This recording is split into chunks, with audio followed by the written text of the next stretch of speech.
Então, no exemplo anterior, resolvemos uma congruência linear, observando que essencialmente trata-se apenas de uma equação diofantina levemente disfarçada, né? Porque a congruência linear, ela é algo assim, né? A congruente a B módulo M. Mas isso significa dizer justamente que M divide A menos B, né? Em outras palavras, isso significa dizer que a gente está procurando alguma coisa assim, que A menos B é igual a M vezes T. E aí, organizando isso daqui de maneira natural, nós estamos procurando alguma coisa assim, A menos M vezes T igual a B, onde A, M e B são todos números inteiros, e o T também. Ou seja, resolver isso daqui é resolver essa equação diofantina. Então, a gente está tratando, até esse ponto aqui do texto, as congruências sempre pensando dessa forma, pensando como uma equação diofantina, né? Uma equação diofantina levemente disfarçada. Então, a título de ilustração, mostraremos a seguir como este problema poderia ser resolvido sem referência alguma às equações diofantinas. Então, a ideia é de agora em diante tratar essa congruência sem falar em equação diofantina. Bem, faremos isso não só para enriquecer o ponto de vista do leitor, mas também para demonstrar um resultado que nos será útil mais adiante, que na verdade vai ser o teorema chinês do resto. Tá? Consideremos novamente uma congruência do tipo AX congruente a B módulo M. Na verdade, então, eu até fiz mal aqui, porque eu deveria ter colocado um X, né? Então, na verdade, é assim. Tem um X, aqui tem um X. Certo? Bem, ficou de fato diofantina, né? Do jeito que a gente tinha visto antes. Ok.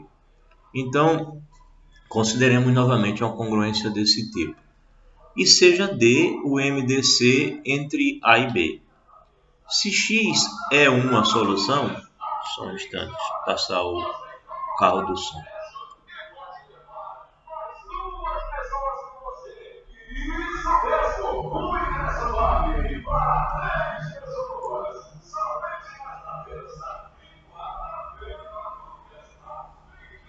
Pronto, acho que passou. Então, seja D o MDC entre o A e o M. Se X é uma solução, temos que o M vai dividir o AX menos B, né? É isso que diz essa congruência aqui, né? Na hora em que ele diz que AX é congruente a B módulo M, significa dizer que o M divide o AX menos B. Logo, como o D é o máximo divisor comum entre A e M, o D também divide o M. Se o D divide o M e, por sua vez, o M divide o AX menos B, então o D também divide o AX menos B. E como o D, que é o MDC entre A e M, naturalmente divide o A, então quando ele divide o A aqui em AX menos B e ele divide essa diferença, então ele divide essa parcela, ele é obrigado a dividir essa outra também.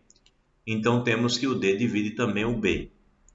Descobrimos assim, novamente, né, porque quando a gente tratou de diofantina, olhando como diofantina, a gente já sabia disso, que para que a congruência tenha solução, é uma condição necessária que o D divida o B, né? A gente tinha visto que, dado uma equação diofantina desse tipo, o MDC do A e do A e M, tem obrigatoriamente que dividir o B. E a gente concluiu a mesma coisa agora, né? Se o D é MDC de A e M, então o D divide o M, consequentemente, o D divide o AX menos B, e como ele divide o A, ele é obrigado a dividir o B. Foi a conclusão que nós chegamos, que é a mesma que tínhamos antes. Agora, sem falar em diofantina, né? Do processo de resolução, seguirá que essa condição é também suficiente. Ou seja, além de necessária, ela é suficiente. Só tem solução se o D dividir o B. E além disso, se o D dividir o B, terá solução. Essa é a conclusão que nós vamos chegar. Bem, então o que ele faz? Ora, o D divide o A, o D divide o B e o D divide o M. Então ele escreve o A como sendo A1 vezes D, o B como sendo B1 vezes D e o M como sendo N vezes D. Bem, a congruência então torna-se, a congruência é AX congruente a B módulo M. E aí ele substitui o A por A1D, o B por B1D e o M por ND. Então ele olha agora para essa congruência. Veja que tem D demais nessa brincadeira, né? Então é fácil verificar que essa congruência é equivalente a essa. Basta você sair tirando o D daqui, né? Tira o D de todos os lugares e é natural que quando você pensar em ND dividindo essa diferença, dá para você eliminar todos os Ds aqui. E aí você conclui que essa congruência daqui e essa, na verdade, são equivalentes. Se essa tem solução, obrigatoriamente essa também terá e vice-versa. Ok. Bem, mas dizer que falar nas soluções dessa congruência aqui, sabendo que D vai ter que dividir B, etc., na verdade, falar nessa congruência significa dizer que o N divide a diferença, né? A1x menos B1. Isso é, que as soluções, o conjunto de soluções de uma e outra coincidem. Perdão, acho que aqui não ficou claro. Essa parte aqui do texto ele está se referindo a essa daqui ser equivalente a essa. Então deixa eu tirar essa parte aqui, que foi do comentário que eu fiz da outra vez. Então, para não atrapalhar o que eu acabei de dizer, dizer que esta congruência equivale a essa significa dizer que as soluções dessa e as dessas são as mesmas. Consequentemente, a solução da que nós queremos resolver também vai ser. Bem, ainda escrevendo, eu sei que se o D é o MDC entre o A e o M, então eu posso escrever o D como sendo RA mais SM, ou seja, existe inteiro RS, tais que eu posso escrever o MDC dessa maneira. Mas o A eu posso escrever como sendo A1D e o M eu posso escrever como sendo ND. Então temos que, divido aqui todo mundo por D, né? Divido aqui todo mundo por D, e aí eu tenho que aqui dá 1, eu tiro esse D daqui, tiro esse D daqui, e eu tenho que RA1SN é igual a 1. Logo, eu tenho que o N, né? Eu tenho que o N divide, passando o RA1 para o outro lado, eu tenho que o N divide RA1 menos 1, ou 1 para cá, tanto faz. O que importa é que eu consigo escrever RA1 menos 1 como múltiplo do N. Então, eu posso fazer essa afirmação. RA1 é congruente a 1 módulo N. Tudo bem, né? Bem, multiplicando então essa nossa 337 por R, temos RA1x congruente a RB1 módulo N. Tudo bem, né? Mas RA1x é congruente a x módulo N. Sim, é verdade, porque dizer que isso daqui é congruente significa dizer que o N ele divide R a 1x menos x. E de fato ele divide, por quê? Porque isso se escreve, ele divide isso. E de fato ele divide porque eu posso colocar o x em evidência e eu vou ter RA1 menos 1 vezes x. E eu tenho aqui que o n divide RA1 menos 1. Então, se o n divide esse fator, ele divide o produto. Então, consequentemente, ele divide isso. Então, essa afirmação aqui é verdade, né? Então, RA1x é congruente a x módulo n. Aí, eu parei na aula passada nessa afirmação aqui. Logo, toda solução de 337 também é solução dessa daqui. E aí eu não... Bem, deu um branco e eu não soube explicar o porquê que ele pode afirmar isso. Mas a afirmação é imediata. Observe. Ele diz o quê? Ele diz aqui que RA1x é congruente a x módulo n. RA1x é congruente a x módulo n. E o que diz 337? O que diz 337 é que o que diz 337 é que do 337 o que foi que a gente concluiu? A gente concluiu que RA1x é congruente a x módulo n. Aqui a gente tem RA1, RB1, né? Aqui, pronto. A gente tem então essa outra informação. A gente tem que o RA1x é congruente ao RB1 módulo n. Tá. E a gente concluiu isso a partir do 337, tá? A partir do 337. Então, se as soluções do 337 coincidem com as soluções dessa congruência aqui. Ora, mas isso daqui também é verdade. Então, pela transitividade, era só isso que eu tinha que ter observado. A transitividade. Se o RA1x é congruente ao x e o RA1x é congruente ao RB1, então o x ele é congruente ao RB1, tá? Era essa, foi só faltou na aula passada ter dito isso, que a transitividade me garante isso daqui. Portanto, nós concluímos isso daqui. Então, aos poucos, né? A gente daqui concluiu essa, e dessa concluiu essa, e dessa a gente conclui essa. Portanto, de fato, as soluções de 337 são as mesmas soluções de 338. Bem, mas a gente quer, na verdade, provar essa proposição que vem logo depois. E essa proposição vai afirmar que essas duas congruências são equivalentes, a 337 e a 338. Então, a gente já mostrou que se vale 337, então vale 338. A gente precisa mostrar que se vale 338, também vale 337. E aí, como é que faz isso?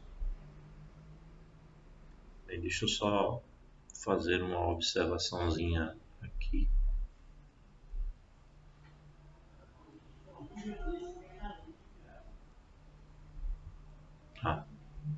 Só confirmando se de fato estava gravando.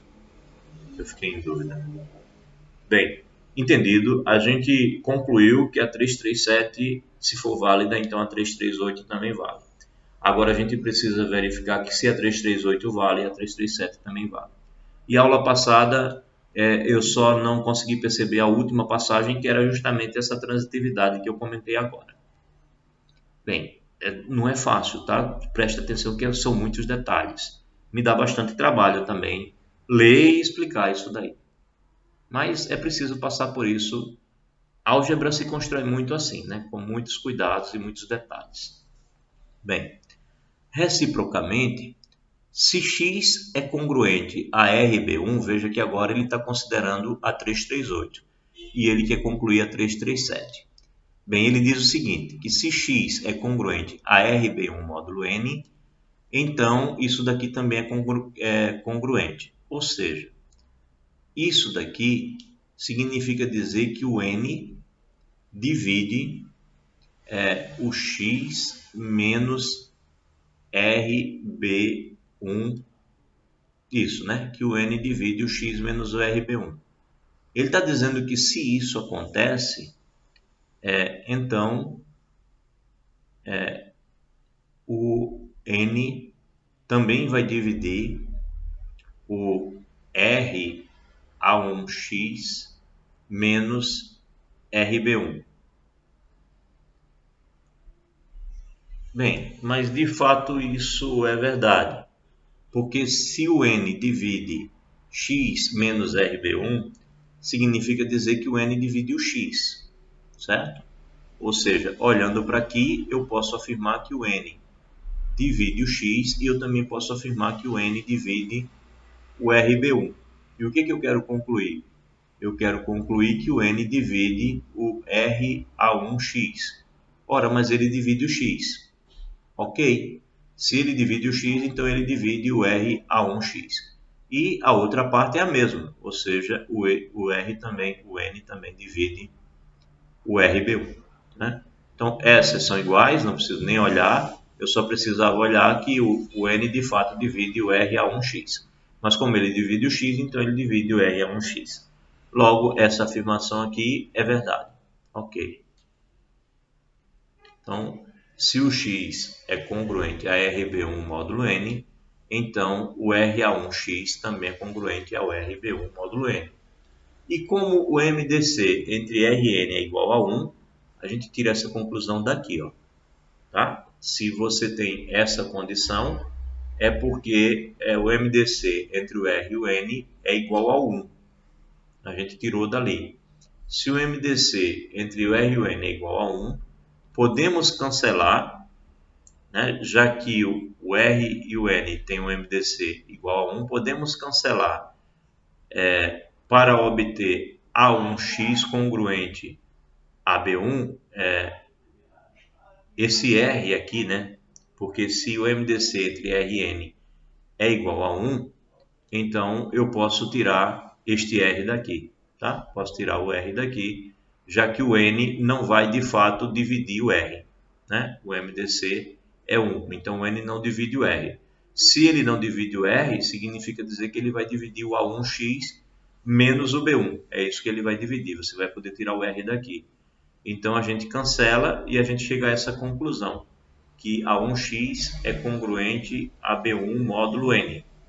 Isto é, toda a solução de 338, que essa congruência é exatamente a nossa congruência 337, né? A1x é congruente a B1 módulo N. Então a gente chegou nela. A gente saiu da 338 e chegou na 337. Ou seja, toda a solução de 338 é a solução de 337. Bem, aí como diz aqui, provamos acima essa proposição aqui. O que está escrito aqui é exatamente o que a gente acabou de provar aqui, que essas duas congruências são equivalentes. Então, ele afirma, organiza esse resultado assim: sejam A e M inteiros e B um múltiplo de D, ou seja, o D divide o B também.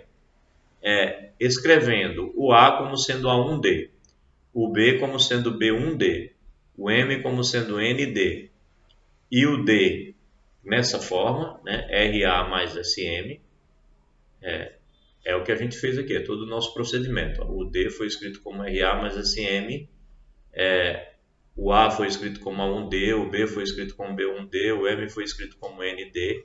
Ele está simplesmente descrevendo tudo que foi feito antes.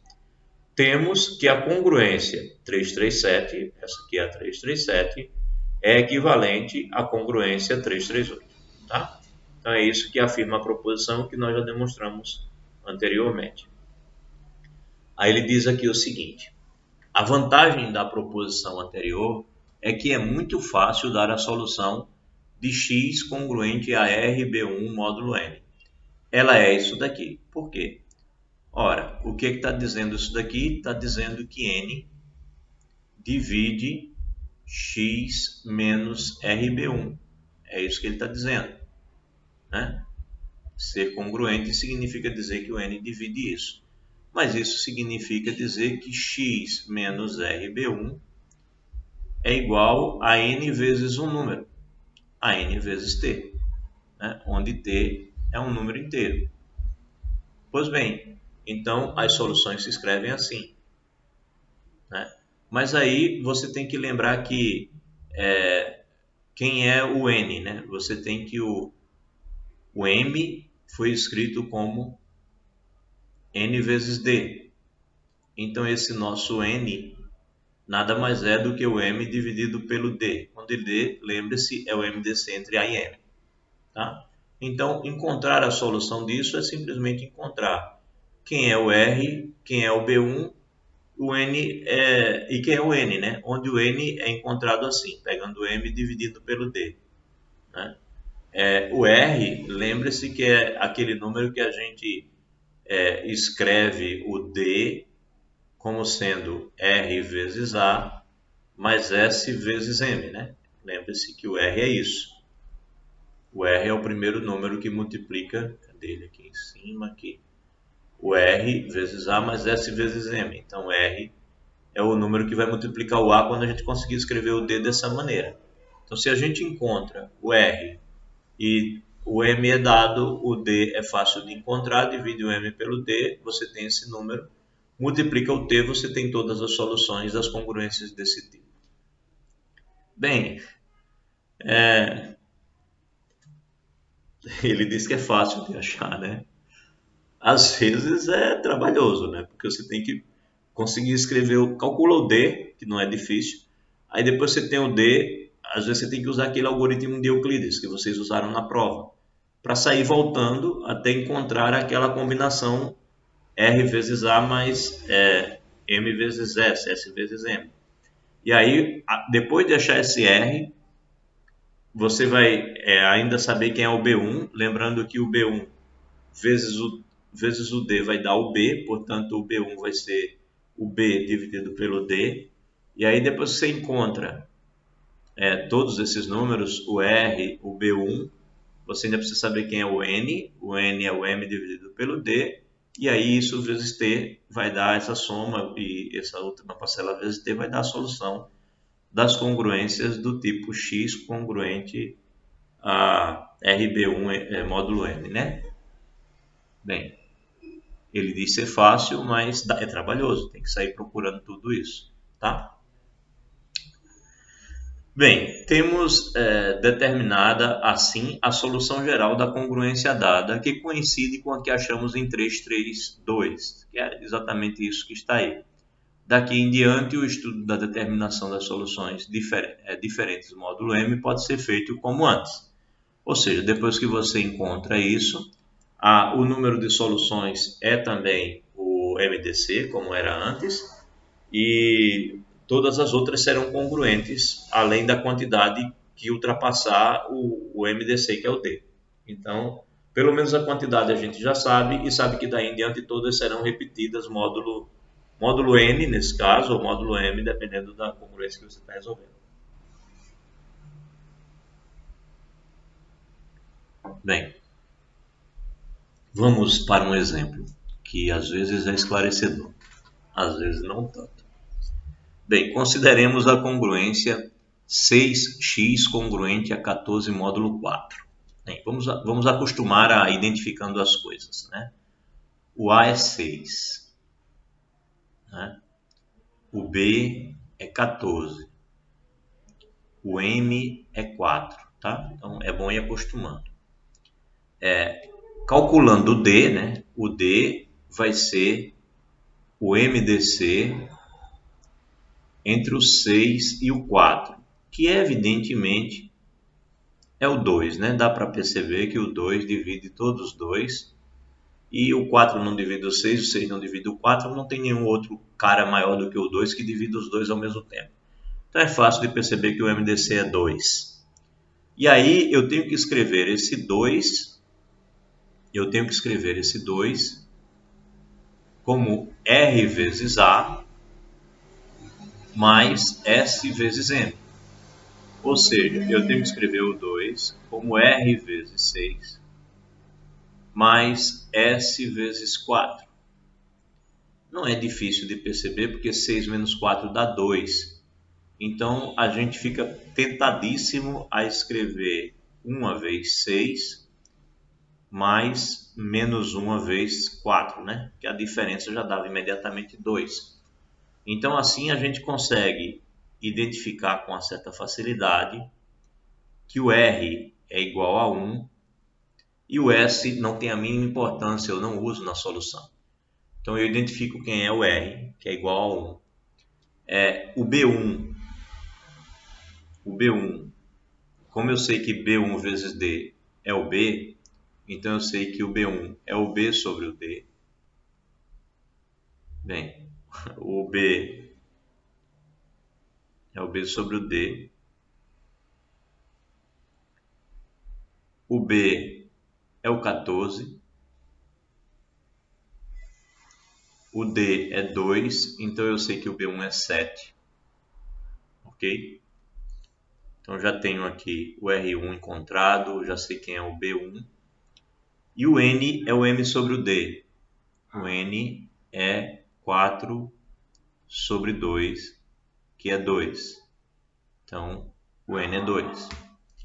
Bem, consequentemente, a equação dada é equivalente a, bem, o que a gente mostrou anteriormente, é que a equação dada ela é equivalente a x congruente a RB1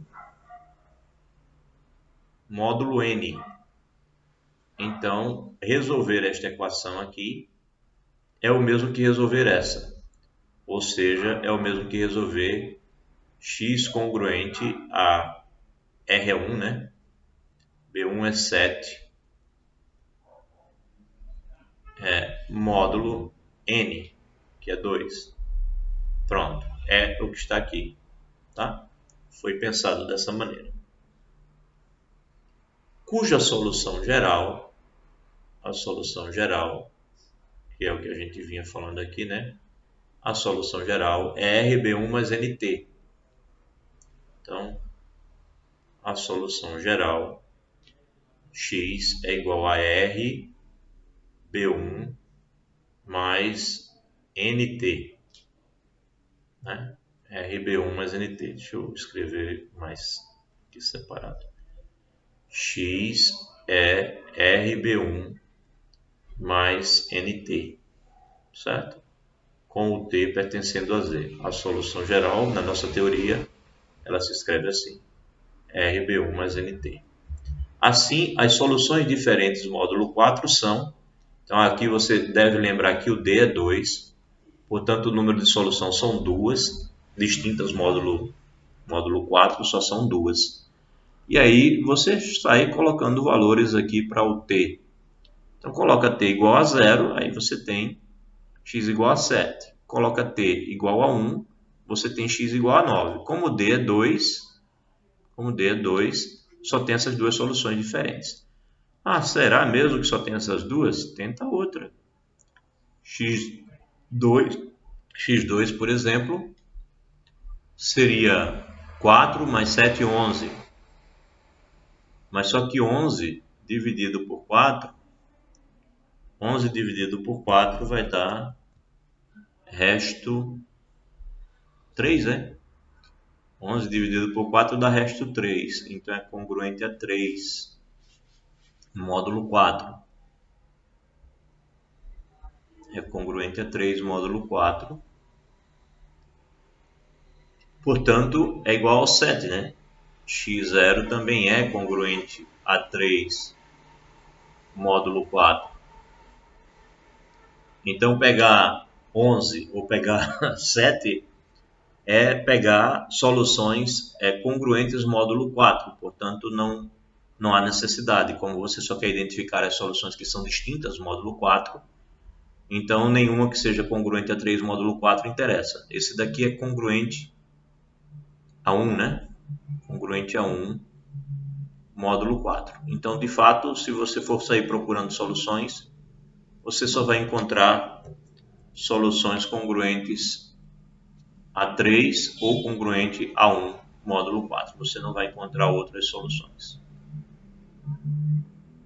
Tá?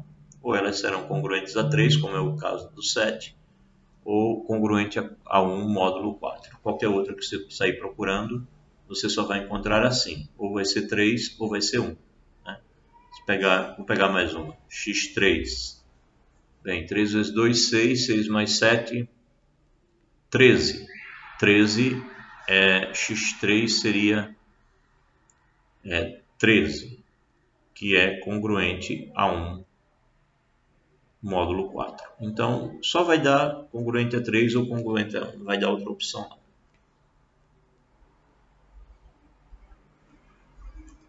Entendido? Como usar a chatinha proposição?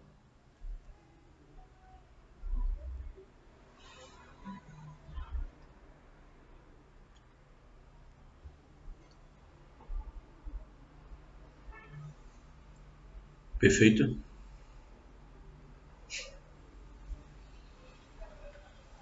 Dado uma congruência, você constrói a outra a partir dessas ideias todas aí.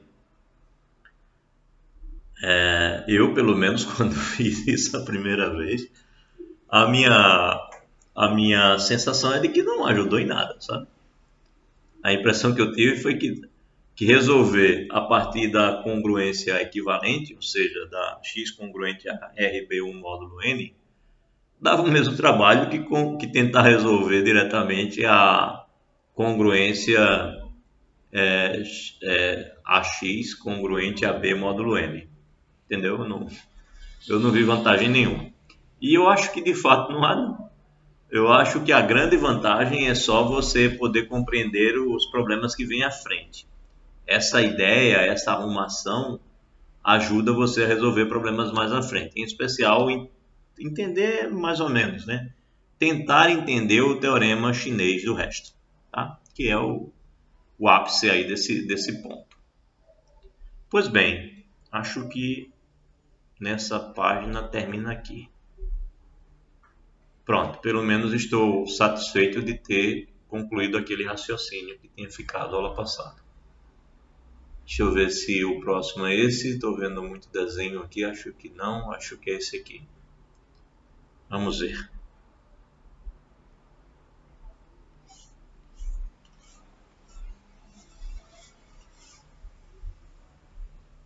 É esse. Então vamos para mais uma sessão, né? Terminada aquela sessão ali, tem um monte de exercício para ser feito, tá? Então vamos olhar para esta outra sessão aqui, a sessão de sistemas de congruências lineares. Alguém quer fazer alguma pergunta? É muito índice, né? E multiplica aqui, tira ali, é porque isso, se isso é congruente, não sei o que e tal, e bem. Tem hora que eu acho que eu afirmo, vocês acreditam e deixam para lá, né? Ele está dizendo que deve ser verdade, e depois eu olho se é ou não. A sensação que eu tenho é essa. Eu já passei por situações assim, né? Que o cara afirmou, eu acreditei, eu digo, depois eu leio de novo para ver se eu entendo, mas isso não é bom, tá? Não acumule muito, não. Porque senão as coisas vão se acumulando e a gente não vai entendendo depois, tá? Então vamos lá. Muita informaçãozinha. Bem, sistemas de congruências lineares. O Pulcino e a Sônia, eles apresentam aqui uma abordagem rápida sobre questões históricas e que eu acho uma leitura válida. Eu acho, na verdade, que vocês poderiam até ler mais sobre esse assunto, porque é uma parte muito bonita da matemática. Bem, aproximadamente no primeiro século antes de Cristo, olha só, o autor chinês Sun Tzu, num livro intitulado Suan Ting, Aritmética, considerava num verso chamado Taiyan, grande generalização, o seguinte problema: determinar um número tal que, dividido por 3, 5 e 7, dê restos 2, 3 e 2, respectivamente. Interessante, né?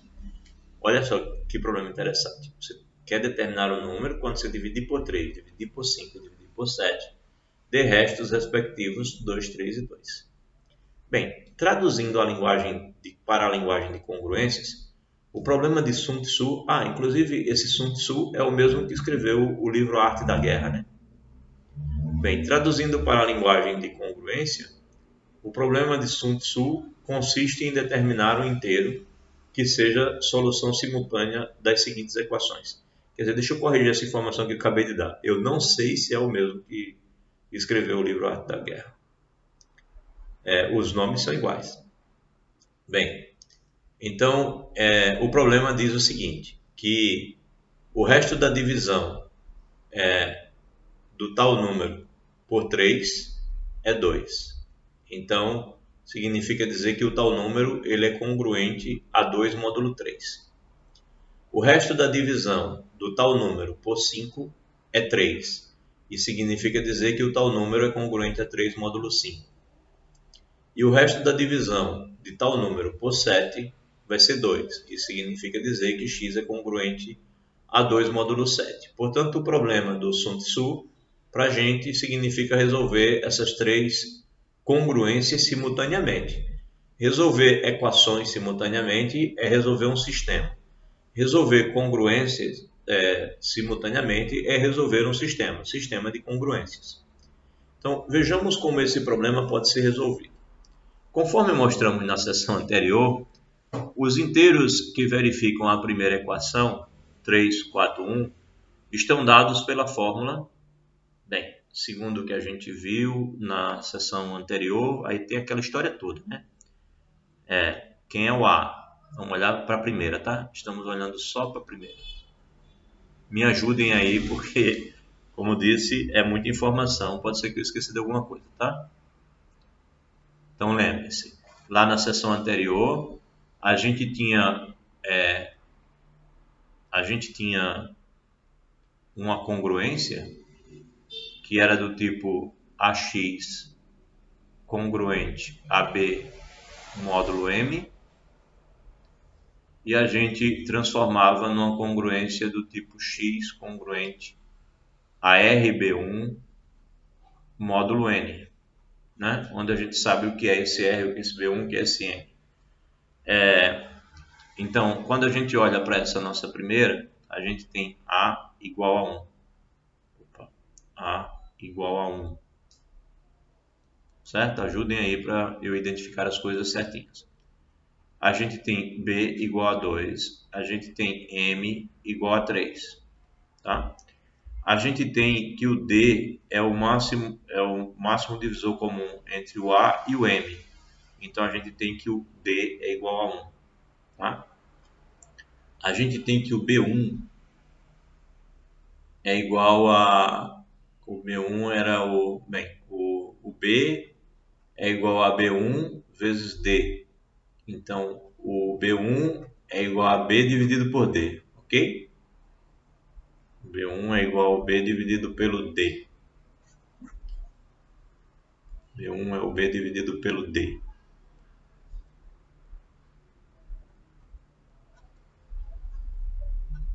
Quem é o B é 2. Quem é o D? 1. Quem é o N? O nosso N é o M, que é o 3, dividido pelo D também, que é o 1. Então, o nosso N é 3. E a gente tinha concluído que as nossas soluções elas seriam do tipo X igual a RB1 mais N vezes T. Foi essa a nossa conclusão. Então, quando a gente olha para essa solução dele aqui, o que a gente tem? A gente tem aqui que o X é igual... Opa, quem é o R? Né? Então, o R ele é achado assim, né? A gente tem o D escrito como RA mais SM, né? Quem é o D? O D é 1. Então vai ser R vezes A, que também é 1, mais SM. S não sei e M, no caso, o M é o 3. O M é o 3. Tá, então quem vai ser o nosso R aqui? A gente precisa escolher. Eu posso colocar...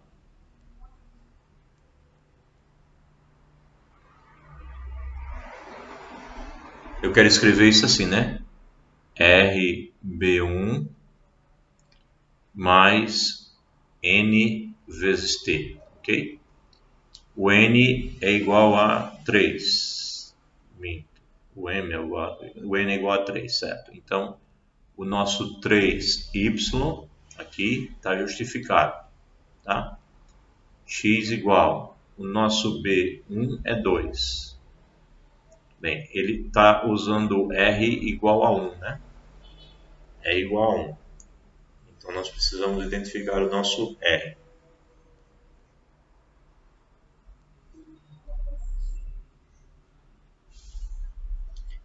Se eu colocar 1 aqui... claro, é evidente. Desculpe.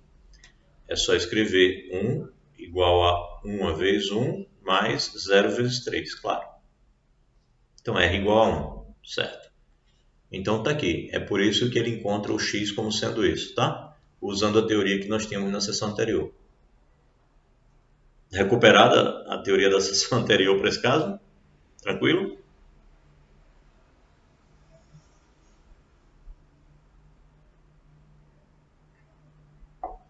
Ok.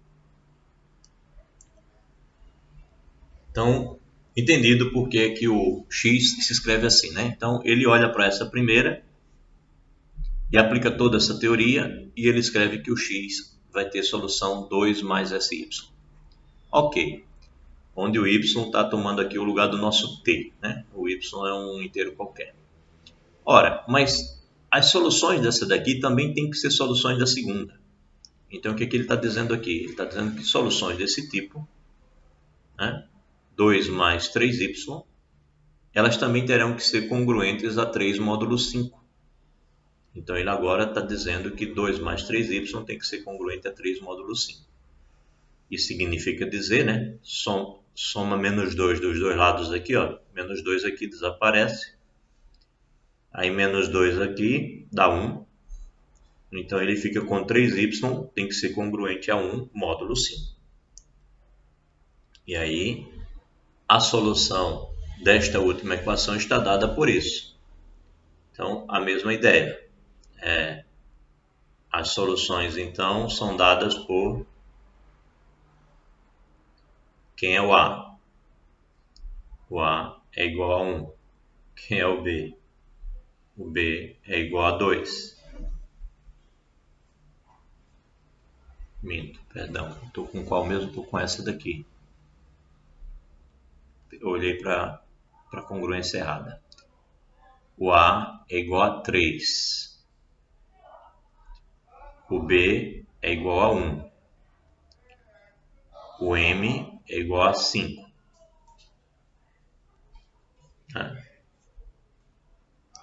Quem é o D? Também é igual a 1. É o MDC entre A e M. E aí quem é o B1? O B1 é o B dividido pelo D, que é 1. Quem é o N? O N é o M dividido pelo D, que é 5. Quem mais que a gente precisa? Mais nada. Então, a gente sabe que as soluções têm a forma x igual a RB1 mais NT. Né? A afirmação dele aqui é que a solução vai ser assim: y igual a 2 mais 5z. Então, o que é que ele está fazendo aqui? Ele está fazendo y igual... Quem é o nosso R? O nosso R ainda não foi dito. Mas você precisa colocar o D, né? O D como sendo RA mais SM. Bem, o nosso D é 1. R vezes A, que é 3, mais S vezes M, que é 5. Olha, eu quero que dê 1 isso daqui.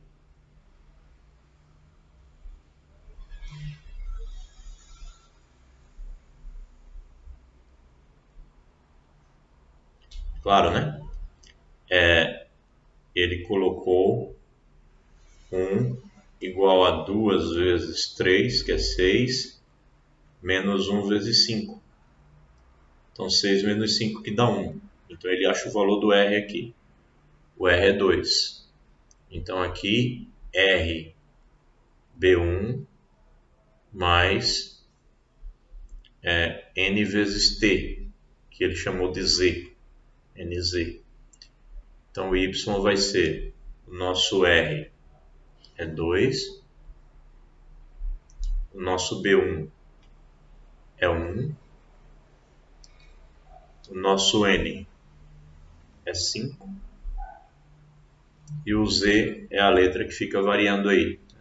Z é um número inteiro qualquer. Certo? Assim como aqui, o Y era o nosso número t, né? O y é um número inteiro qualquer. Ok, então nós já obrigamos a solução da primeira a ser congruente com a da segunda, mas nós precisamos que também seja congruente com a da terceira. Então nós chegamos a uma solução do tipo y igual a 2 mais 5z. Só que substituindo na expressão de x, temos que os números da forma x igual a 2 mais... Bem, x é igual a 2 mais 3y. E y é igual a 2 mais 5z. Então você chega nessa situação. E isso tudo tem que satisfazer... Bem, ele organizou primeiro as contas, né? X é igual a 2 mais 3y. Isso vai dar 2 mais 3 vezes 2, 6, tá certo? 8. E 3 vezes 5, 15z. Tá, então eu concluí que x é igual a 8 mais 15z, de tal forma que esse x satisfaz a primeira congruência e a segunda. Mas eu preciso que ele satisfaça também a terceira. Então, 8 mais 15z vai ter que satisfazer a terceira, que é x ser congruente a 2 módulo 7. Então, ele pegou 8 mais 15z e disse que ele vai ter que ser congruente a 2 módulo 7. Né? Bem, subtrai 8 aqui dos dois lados, desaparece o 8, aparece esse menos 6. Então, ele agora está diante dessa congruência aqui. É essa que ele tem que resolver. E aí, novamente, toda a brincadeira. A é 15. B é menos 6. M é 7. D é o máximo divisor comum entre A e M, que é 1. Né? 7 é primo, não vai ter como fazer, não vai ter como dividir. Então, B1 é igual a B dividido por D, é menos 6. Quem mais que eu preciso? N. N é M dividido por D, é 7. Eu sei que as soluções terão a cara do tipo x igual a RB1 mais NT. Eu preciso saber quem é o R, né? E aí eu tenho que o D, que é o 1, é igual a R vezes A, que é o 15, mais S vezes M, que é o 7. De novo, 15 e 7, convidativos, né? Porque você claramente vê que se você colocar R igual a 1, vai ficar 1 vezes 15. Aí você coloca menos 2 aqui, vezes 7, vai dar menos 14, mais 15 vai dar 1. Então você identificou o R. R é igual a 1. Ora, então as soluções são do tipo x igual a R, que é 1, vezes o B1, que é menos 6, mais o N, que é 7, vezes uma letra qualquer, um T, onde T pertence a Z. Bem, foi assim que ele encontrou isso aqui. Certo? Na verdade, ele está usando a letra Z. Então, substituindo novamente da expressão de x, né? Já que x é 8 mais 15z, né? X é 8 mais 15z.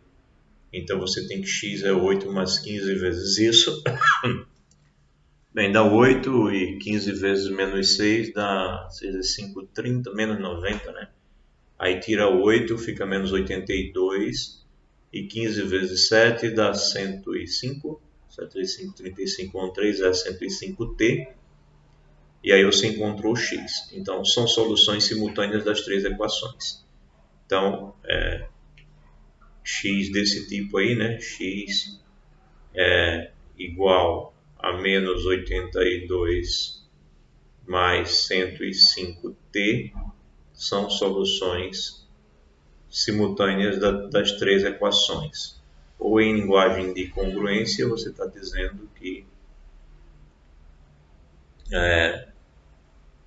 x é congruente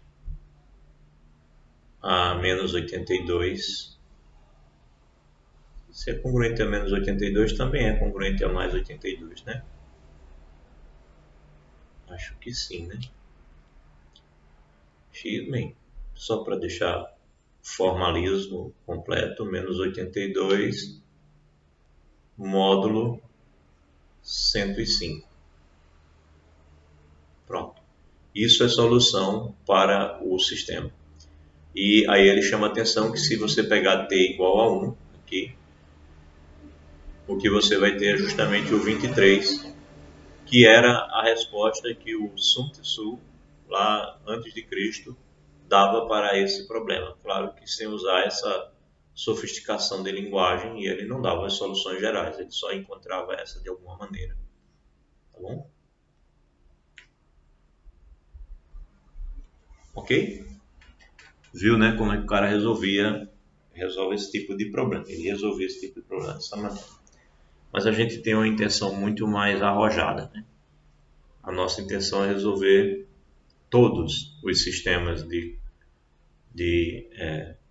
congruências, tá? Todos os sistemas.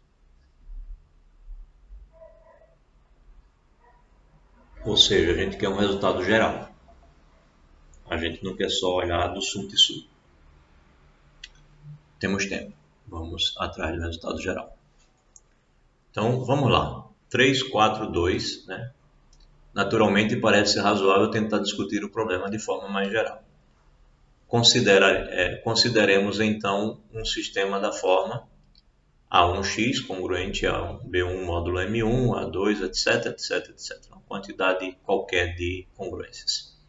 Obviamente, para que o sistema tenha solução, será necessário que cada uma das congruências consideradas individualmente admita a solução.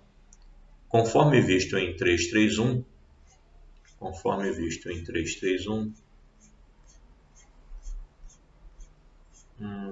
tá longe, tá lá do outro lado, se tivesse mais perto. Mas o que ele afirma aqui, a gente vai lembrar que é verdade. Conforme visto em 331, chamando de DI o MDC entre os AI e os MIs, a condição necessária para que isso aqui seja resolvível é que o MDC entre o A e o M, né, sejam resolvidos, não importa qual seja o A e qual seja o M. Ou seja, tem que acontecer em todas as nossas equações aqui, né? Então é preciso que os DIs dividam os BIs, né, onde o DI é o MDC entre o AI e o MI. Então, nesse caso, conforme a proposição 339, cada uma das equações do sistema é equivalente a uma equação da forma x congruente a um CI módulo NI, onde o NI ele é igual ao MI dividido pelo D, né? E a proposição 339 nos dá também o valor de CI, mas preferimos escrevê-lo assim, por enquanto, para não sobrecarregar a nossa anotação, né? E, na verdade, foi dado muito mais coisa lá na proposição 339. Lá foi dado uma letrinha para cada coisa, né? Foi dado o B1, que era o B dividido pelo D, foi dado o N1, que era o M dividido pelo D, foi dado o B1, o A1, teve mais um, né? Qual foi o outro? É dado R, é dado S, e é dado o C1, né? A1, B1, não, como é lá? Lá era assim, né? Eu tinha que o A era A1D, eu tinha que o B era B1D e eu tinha que o N era na verdade, o M era o ND, né? Era só essas três mesmo. Ok. Então lá foi dado uma letrinha para cada um. Ele aqui está preocupado mais em destacar isso aqui, os nossos NIs, tá? NI sobre D.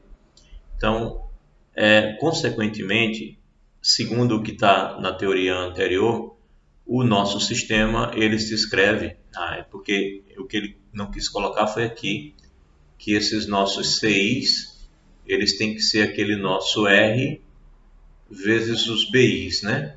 Só que aí vai ter que inventar um RI aqui, porque o R vai variar conforme os AIs, né? Porque você vai ter que, os DIs vão ter que ser iguais aos RIs, AIs, mais os SIs, MIs, né?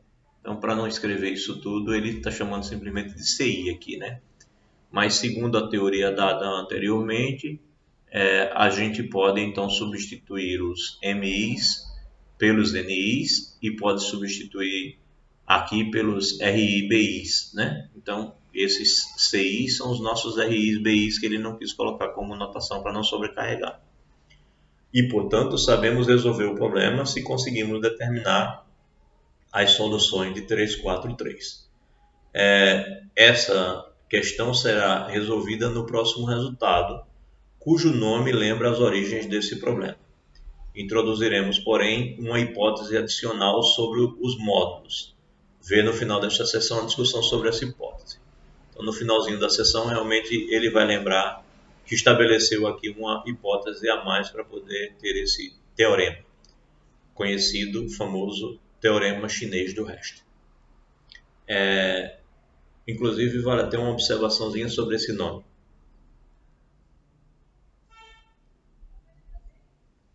Devido a questões linguísticas, né, ora traduz para um lado, ora traduz para o outro, muitas traduções em cima do mesmo texto, alguém chegou a traduzir isso como teorema do resto chinês, tá?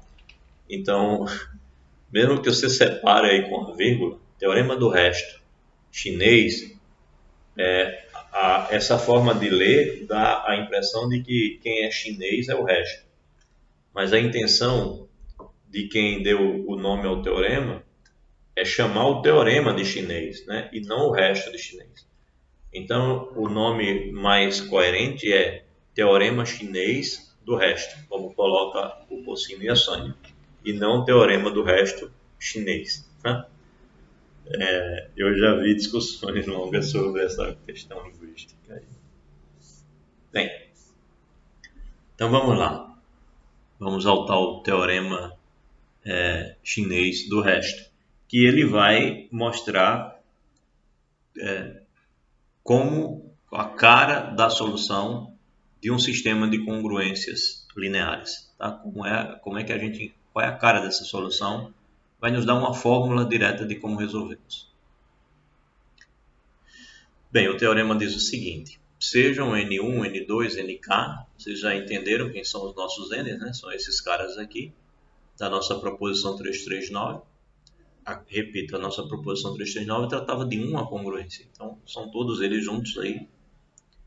Inteiros relativamente primos 2 a 2, isso é uma coisa importante, tá? Eles são primos 2 a 2. Isto é, tá escrito se I diferente de J, então o MDC entre eles é 1. E sejam C1, C2, CK inteiros arbitrários. Para a gente sabe que não são tão arbitrários assim, porque são os nossos RI e VIs. Mas ele nem afirma isso, apenas são inteiros arbitrários no enunciado dele. Então, o sistema de congruências lineares, esse que a gente constrói a partir da ideia da 339, admite uma solução que é única módulo N, onde o N é o produto desses NIs. Então, é isso que o teorema chinês do resto afirma. Se você fizer uma construção assim, né, sair do sistema assim, trocando esses BIs pelos seus respectivos CIs, trocando os MIs pelos seus respectivos NIs, e trocando os AIs automaticamente por 1, porque a gente consegue fazer isso segundo a nossa proposição 339. Então, existirá uma solução e essa solução será única, módulo produto dos NIs. Tem demonstração. Imitando a resolução do problema de Sun Tzu, poderíamos resolver a primeira congruência, depois substituir a solução na segunda e assim sucessivamente. Como a gente fez aqui no exemplo anterior, tá? Ele está dizendo que, por que não? Né? Resolvo para o x, depois resolvo para um y e substituo de volta no x, depois resolvo para um z e substituo de volta no x e acho a solução final. Por que não? Por que não poderia ser assim? Tudo bem, é possível que seja possível fazer assim. E substituir a solução na segunda e assim sucessivamente. Isso daria lugar a muitos cálculos. Seguiríamos então um caminho mais simples. Bem, força de expressão, né? Exibindo diretamente uma solução. Então, consideremos o número n, que é o produto. N1, N2, Nk. Tá? É esse produto aqui. Então, foi-lhe dado o sistema está nessa forma. E aí, repito, se não tiver nessa forma, vai estar nessa. Mas aí você transforma nessa. Então, o sistema foi lhe dado dessa forma, segundo a proposição 3.9, dá sempre para obter dessa forma. E aí, você pega o número que é o produto, N1, N2 até Nk. Então, para cada índice I, você define um número NI. De que forma? Pega o N, que é o produto, e divide pelo NI. Ou seja, eu estou lá com um produto assim, né? N1 vezes N2 vezes, etc. Nk-1, Nk. Então eu vou e defino, por exemplo, quem é o meu N2. Esse produto aqui é um N. Então o meu N2 vai ser esse produto N dividido pelo N2, esse fator aqui. Então na verdade quem é o N2? Ele é o N1 vezes o N3 vezes o N4 vezes, ele é um produto dos N's, onde o NI respectivo não aparece, não está presente. Então vai estar lá todos os outros, mas não vai estar lá o N2. Tá? Então ele não é o N, ele é o N dividido pelo N2. Vai ser o meu N2 maiúsculo. Então, note que, assim como eu apresentei aqui o N2, eu poderia ter apresentado o N1, o N3, o N5, o Nk-1, o Nk. Não importa, né? Seja lá qual for o N, eu consigo construir esses N's. Então, eu tenho uma família de N's, né? Eu tenho o meu N1, tenho o meu N2, tenho o etc. Eu vou ter todos os N's possíveis, até o tal do Nk. Dá para construir essa família de números. Então, definimos NI para cada I dessa maneira. Como NI é o produto de todos os inteiros, N1, Nk, omitido o próprio NI, e eles são relativamente primos com NI, está aqui, tá? Na hipótese, NI inteiros relativamente primos 2 a 2, então eles são relativamente primos todos entre si. Eles são relativamente primos com NI. Segue que o MDC entre estes números que eu estou construindo e seus relativamente primos, eu vou dar uma olhada aqui no livro porque eu tô achando assim o PDF tem umas partes que está meio ruim de ver, né? Deixa eu pegar ele aqui para não me confundir com nenhum desses índices.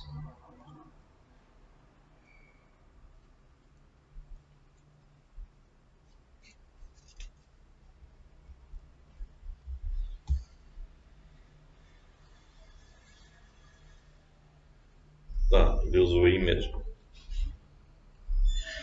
Que eu estava com medo dele ter usado aqui um J ou alguma coisa diferente, mas é o I mesmo que ele está usando. Então ele está avisando que o NI, né, eles são relativamente primos entre si, porque o único que poderia dividir aqui o nosso NI grande seria o próprio NI,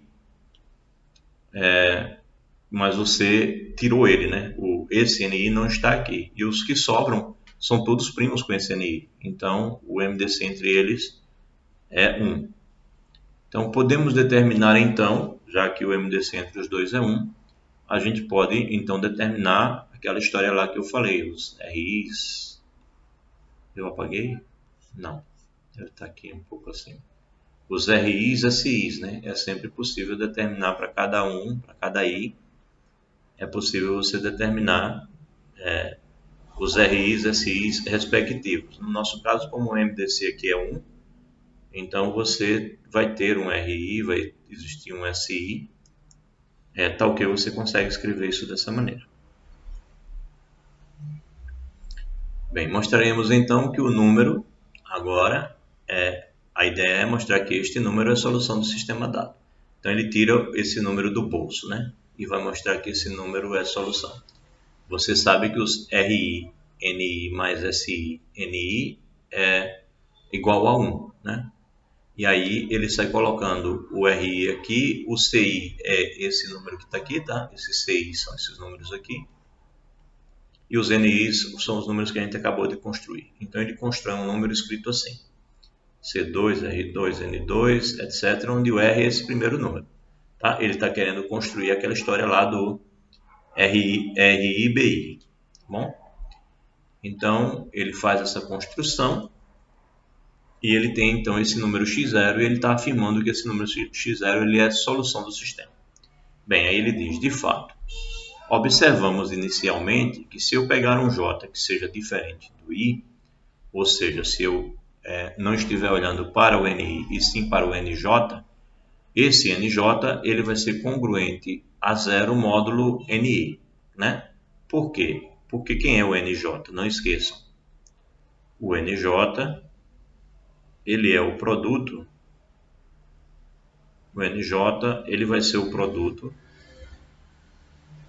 O nosso NJ ele vai ser o produto dos NIs, né? Ou seja, vai ser N1 vezes N2, etc. E entre esses aqui vai estar o NI, já que o I que ele está falando é diferente do J. Está tomando o I diferente do J, então ele não vai suprimir o NI. O NI vai estar aí. Quem vai sair daqui é o NJ. Então, vai estar aqui o NJ menos 1 e vai estar aqui o NJ mais 1. Quem não vai estar o NJ? Então, segue em frente até o último. Eita, não é sinal de mais, não. É produto. Segue em frente até o último, né? Até o NK. Mas o NI está aqui presente. Portanto, o que acontece? O NI ele divide. O NI divide o NJ. Né? O NI divide o NJ. Então, se o NI divide o NJ é congruente a 0 módulo NI. Certo? O NJ é congruente a 0 módulo NI. Mas se o NJ é congruente a 0 módulo NI, pois o NI é um dos fatores de NJ, esse produto aqui também é congruente a 0, né? Porque o NI divide esse, então ele divide esse produto. Então, qual é a minha conclusão? É que quando eu penso no NI, módulo NI, todos esses NJs aqui, todo mundo que não for o próprio NI, ele será congruente a 0 módulo NI, certo? De onde segue o seguinte, que quando eu olho para este número todo, ele vai ser congruente única e exclusivamente ao CI-RI-NI, módulo NI, porque todos os outros ele se anula, certo? Ele é congruente única e exclusivamente a isso, porque módulo NI, todas as outras parcelas, elas serão nulas, 0, congruente a 0, módulo NI. Isso quando se o I for diferente do 1.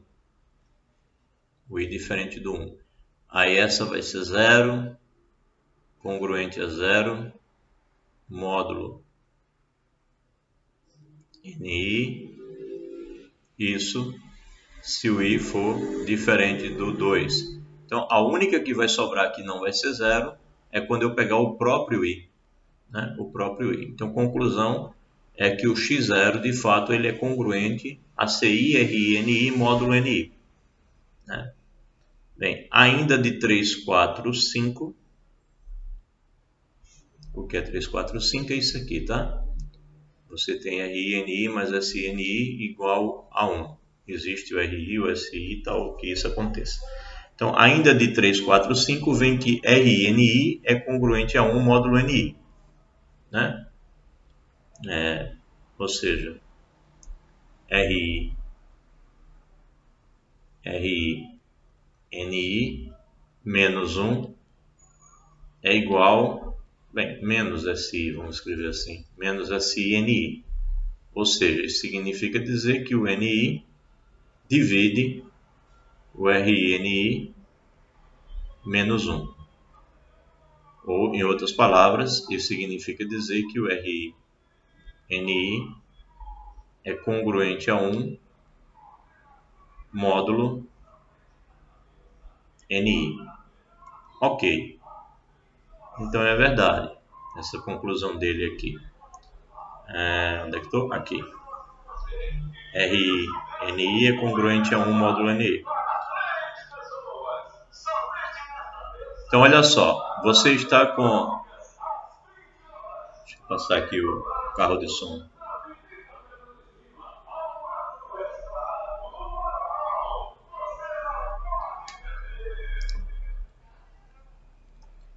Bem, você está com o x0 congruente a CI, RI, NI, né? x0 é congruente a CI, RI, NI, módulo NI. Mas você tem que o RI, NI é congruente a 1. Então isso daqui é 1. Ó. Isso daqui é 1. Né? Já que ele é congruente a 1, eu posso substituir por 1 quando eu penso o módulo NI. Opa, eu acho que eu estou botando 1 no lugar errado. Né? Quem é que é congruente a 1 é o RI, NI. Deixa eu ajeitar, fazer mais organizado. Quem é congruente a 1 é o produto entre o CI e o NI, né? Não, o RI e o NI. O RI e o NI. Então dá para escrever, dá para fazer assim. Vou colocar um parêntese aqui. Então, isso aqui é congruente a 1. Então vai ficar 1 vezes CI. Então só sobra o CI. Então conclusão é que o x0 ele vai ser congruente a CI. Ele vai ser congruente a CI módulo NI, e como eu não fiz distinção entre nenhum I desse daí, isso para todo I, variando desde o primeiro a 0, né? E variando do 0 até, como é mesmo I? É que o I varia. O I varia do 1 até o K. Para todo I, variando desde o 1 até o K. Ora, mas o que significa isso? Acabei de dizer que o x0 ele é congruente, né? O x0 ele vai ser congruente ao C1 módulo N1. O x0 vai ser congruente ao C2 módulo N2, etc. E o x0 vai ser congruente ao CK módulo NK. Ou seja, em outras palavras, o x0 é a solução desse sistema. Posso substituir o x pelo x0, que ele servirá para todas as parcelas. Então, é isso que ele conclui aqui. Para cada I, consequentemente, é a solução do sistema. Bem, resta unicamente mostrar que toda outra solução é congruente a x0 módulo n. Isso é fácil. Entendeu? Ele tira do bolso a solução, que é aquele x0, e aí ele vai mostrar que de fato aquele x0 é a solução. Tá? Ele usa os elementos que ele já tinha no sistema de congruência, que é os CIs e os NIs, e usa a ideia que está lá na proposição 339, né? Que nós mostramos que poderíamos substituir o A, o B e o M pelos respectivos AIs, BIs e MIs. Ok? E, consequentemente, tendo soluções do tipo X igual a RI, BI mais NI vezes um T, onde o T é um número inteiro qualquer. Tá? Era o que a gente tinha mostrado anteriormente e é o que ele está usando aí. Então ele apresenta a x0 como solução e prova que de fato é a solução. Legal. Aí, que é a solução, tudo bem. x0 é solução para todo mundo. Mas a gente precisa mostrar que qualquer outra solução tem que ser congruente a esse x0. Bem, aí ele diz assim, se x0 é outra solução, ele diz que é fácil, né? Vamos ver. Se x0 é outra solução, temos que o x ele vai ser congruente. Não, x0 não. Se x é outra solução, temos que o x vai ser congruente a CJ módulo NJ para todo, eu não sei se é J ou é I que ele usa aqui, deixa eu olhar. Porque a letra aí também está meio...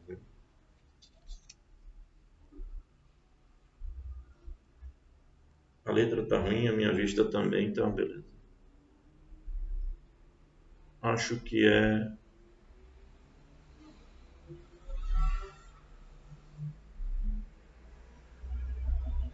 É aí. Acho que é aí mesmo que ele usa.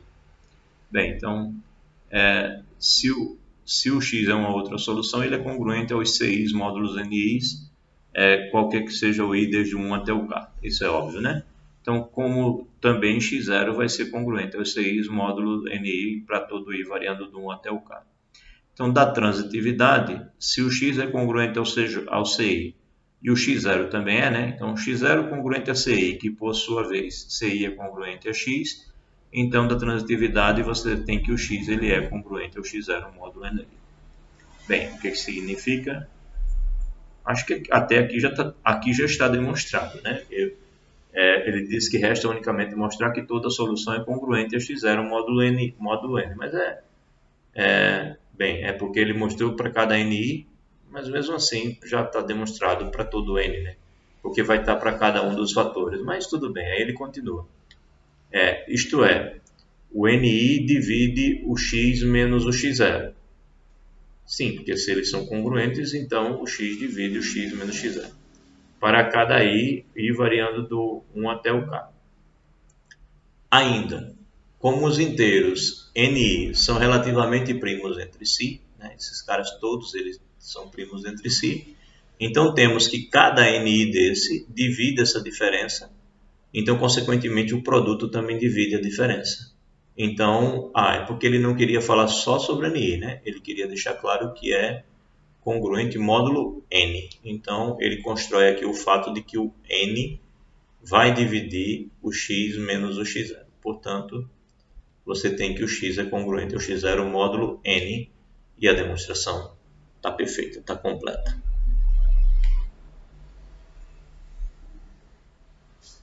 Temos 10 minutos para ver um exemplo. E temos ainda 5 sobreviventes na sala. Ai, dói, né? 5 ou 4? 4, né? Deve ser porque, como eu estou apresentando, eu acho que eu conto 2 vezes. Mas vamos lá. Vamos para um exemplo, que o exemplo ajuda a resolver exercício. Então, consideremos o sistema. Está aqui o sistema. O cara te deu um sistema bonitinho. Veja que ele não te deu com A igual a 1, né? Tem uns A's diferentes aqui. Então, calculamos quem é o D1. O D1 é o máximo divisor entre o 6 e o 4, né? É o meu A1 e o meu M1. Então, o D1 é o MDC entre o 6 e o 4, que é 2. D2 é o MDC entre o 2 e o 3, que é 1. D3 é o MDC entre o 4 e o 7, que também é 1. Aí a ideia é escrever os MDCs como combinações, né? Então, por exemplo, para ter 2 ele usou 1 e o menos 1 aqui, perfeito. Para ter 1, você tinha 2 e 3, bota 1 no 3, bota menos 1 no 2. E para ter 1 aqui, ele tinha 4 e 7, ele multiplicou o 4 por 2 e multiplicou o 7 por menos 1 para conseguir o número 1. Bom, legal. Então, ele tem os respectivos RIs que ele precisa aqui, né? Então, usando a proposição 3,9, sabemos que o sistema é equivalente a... Bem, lembrando, o sistema vai ser este número aqui, é sempre este número que é usado, né? O cara que multiplica o A, né? Que é o nosso R, vezes o nosso respectivo, os nossos respectivos BIs, né? O B1, que vai ser o B da nossa brincadeira. Quem é o B? O B aqui é o 2, né? Então vai ser 2 dividido pelo MDC, que também é 2. Então é 1. Aí quem é o B2? É o B, que é 1, dividido pelo MDC da nossa brincadeira, que também tem que ser 1 mesmo, que é 1. E quem é o B3? É o 2, dividido pelo MDC, que é 1. Pronto.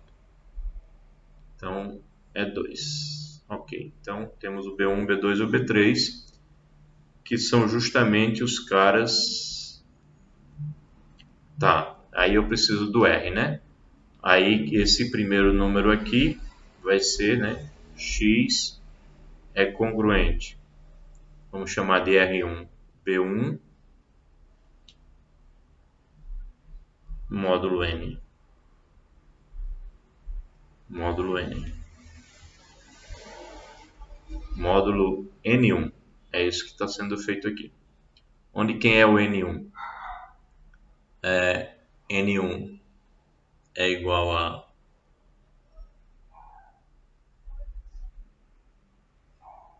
M, que é o 4, dividido pelo D, que é 2. Então, 2. O nosso N2 é o M, que é o 3, dividido pelo D2, que é o 1. Então, dá 3. E o nosso N3 é o M, que é o 7, dividido também pelo MDC, que também é 1, então 7. Então, escrevendo essas coisas aqui, ó, usando esta nossa formuleta, então o X na primeira vai ser congruente a R1, que é 1 vezes o B1,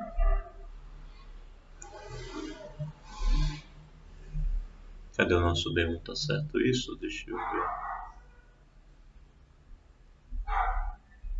X congruente a 2 módulo 2. O nosso N1 tá certo, 2, tá. Nosso R1 é o cara que multiplica esses 6 aqui. Tá certo, 1. E cadê o nosso B1? O nosso B1 é o B, que é 2, dividido pelo D. D é 2, tem que ser 1 aqui. Ué. Bem, deixa eu escrever 1 módulo 2. Deixa eu escrever assim, depois a gente vê porque está diferente. Seria o nosso primeiro, né? Vamos ver o segundo. X congruente ao R2, que é o menos 1, vezes o nosso B2, que é o 1. Então aqui está certo, menos 1. Módulo nosso N2. Módulo nosso N2, que é o 3. Bem, esse está certo. Bateu. Essa aqui bateu. E a última, X congruente ao nosso R3, que é 2, vezes o nosso B3, que também é 2, módulo o nosso N3, que é 7.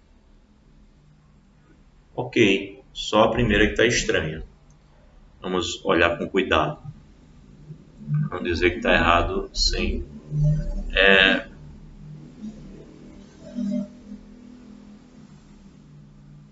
O B é 2. O B1 é igual ao B dividido pelo D. B1 é igual ao B1. Opa, que estranho B1 e B1, né? o B dividido pelo D, onde o nosso B é esse 2 e o nosso D é esse 2 aqui. 2 dividido por 2.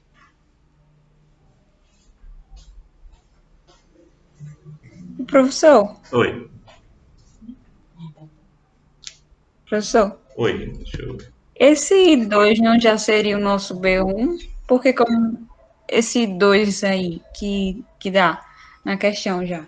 No enunciado, não já seria o nosso B1 e um seria um B2, não precisaria fazer esses cálculos.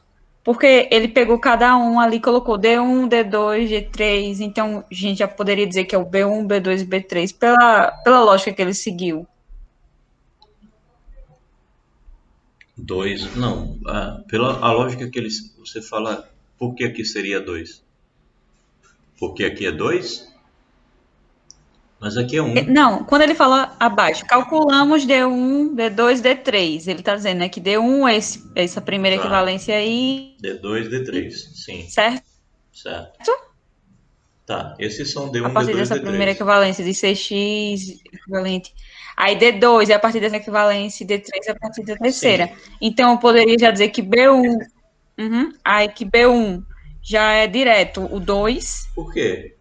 por conta dessa primeira equivalência, aí B2, Não, mas não coincide, ó. Aqui não é 1. porque o senhor tinha. Porque pela sua lógica, se aqui é o 2, é o mesmo, aqui seria o 1. E aqui também. Entendeu? Como é, professor? Se você disse que esse 2 aqui viria logo para aqui, né? Não é isso? Esse vem para Não. aqui? Eu quis dizer que o 2 de lá de cima, do 6x, é equivalente a 2 modo de 4. Tá. Aquele 2 lá de cima Hum. já iria ser o nosso B1. E por Aí o que, 1 já seria o nosso e B2. por que esse daqui seria o nosso B2, mas não é, ó. Menos 1. E esse daqui não veio para cá também. Por que eu traria esse? Entendeu? Sim. Mas os cálculos o É, senhor fez mais porque as depois. nossas soluções elas são do tipo x igual a RB1 módulo N1, certo? A gente vou usar I. É do tipo RBI, na verdade RIBI, módulo NI, onde os nossos RI são esses. Nossos RI são esses, entendeu? Os nossos BIs, eles são o B, que são esses números, dividido pelo MDC entre eles, ou seja, os nossos BIs, vamos dizer assim, os nossos BIs, eles são, aí fica estranho porque fica BI, BI, vamos chamar de BJ. Os nossos BIs, BJs, eles são os BIs, quer dizer, cada um desses, dividido pelos seus respectivos DIs. Então, o nosso primeiro número aqui, ele é obtido fazendo a divisão desse B pelo MDC entre o 6 e o 4.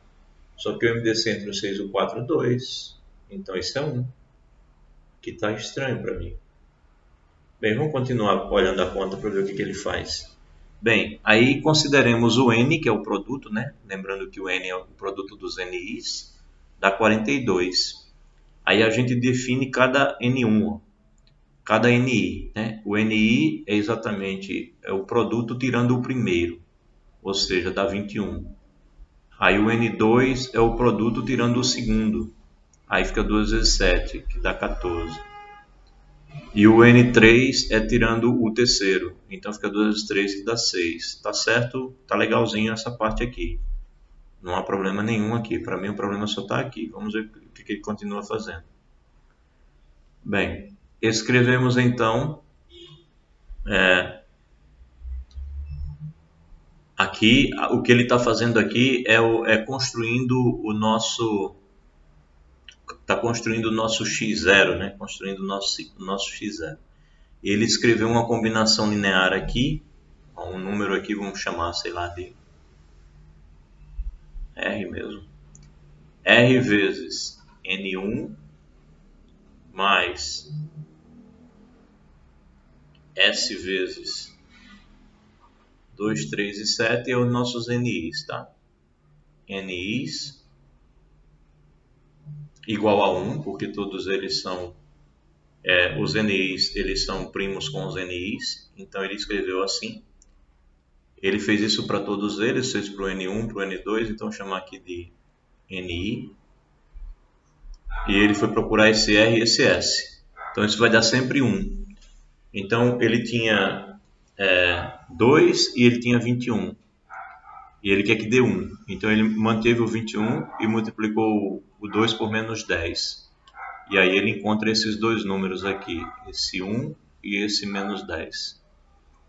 Aí ele tinha aqui o 14 e ele tem o 3, né? 14 e o 3, que tem que ser primos entre si. Então ele consegue escrever essa combinação, ele quer determinar este número. Como ele tem aqui 3 e ele tem 14, ele pensou em multiplicar por 5 porque ele tem 15 e botou menos 1 aqui. Perfeito, tem sentido. Aí ele encontra esses outros dois números. E aqui ele está com 6 e ele tem o NI 7. E ele quer que dê 1. Então ele mantém 1 aqui, ó, 1 vezes 7, coloca menos 1 no 6 e ele encontra. Aí dessa forma ele conseguiu o R1, que é esse cara, conseguiu o R2, que é esse, e conseguiu o R3 da fórmula do x0, que é esse. Pronto. Aí quem é o x0? O x0 ele aqui é o NI, depois vem o RI, no caso N1, né? N1, R1, vezes N1, é o primeiro, essa primeira parte aqui. Depois mais N2, R2, N2 e mais N3,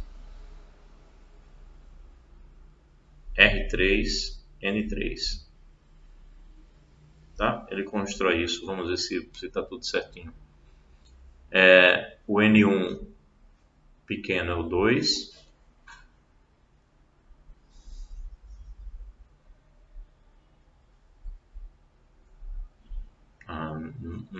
Não é isso não. São esses caras daqui, né? É o C, não é o N, é o C. Peguei a letra errada. Aqui é o C. Na fórmula do N0, né? Era o C que tinha aqui. Então, isso aqui é o nosso C1, C2, C3. Eita, caramba. Saiu da posição. Deixa eu achar onde estava. É aqui. Em algum lugar por aqui.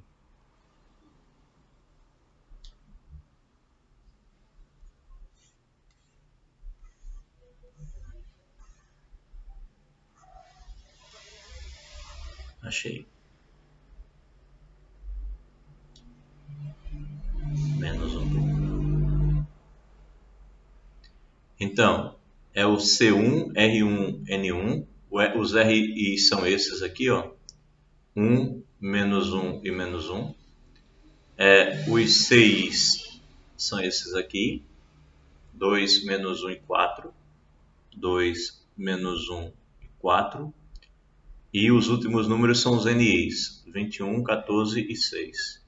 Aí ele faz essa conta e encontra o tal do 32. E aí ele conclui em que momento ele usou esse número 2 aqui de novo, não foi? Usou aqui de novo. E para mim está errado. Logo, toda outra solução do sistema é da forma 32, que é esse número, mais 42, que é o produto dele.